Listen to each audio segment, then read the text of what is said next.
Hey guys, I'm Kate from Drift. I'm George, also from Drift.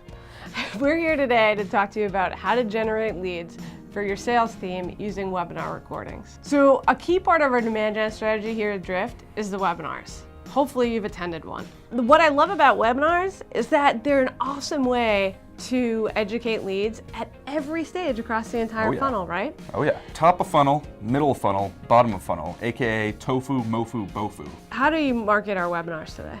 Let's see, I send a lot of emails and write a lot of emails. We do social, we got paid LinkedIn ads. We also do like partner webinars, sponsor webinars, right? And we do all that promotion. So we do the webinar, get all this amazing content, and then what? It's over.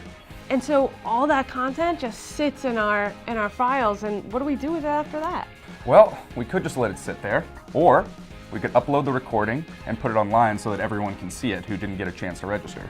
Ooh, I love that, George. I love how you're thinking, right? And the other piece that we started to do was transcribe the webinar, right?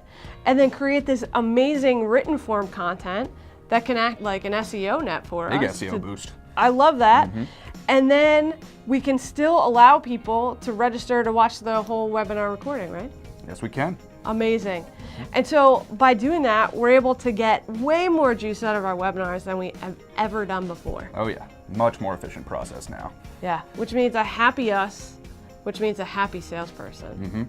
And that's what we're trying to do every day. Happy salespeople, that's what we do in demand gen. I don't like them mad at me. No, it's not a good scene. So what are some other ways that you use your old webinar recordings or your old webinar content to help you generate more leads today? We'd love to hear about it. Or you can go to drift.com/webinars and sign up, and we'll see you at the next one we have live.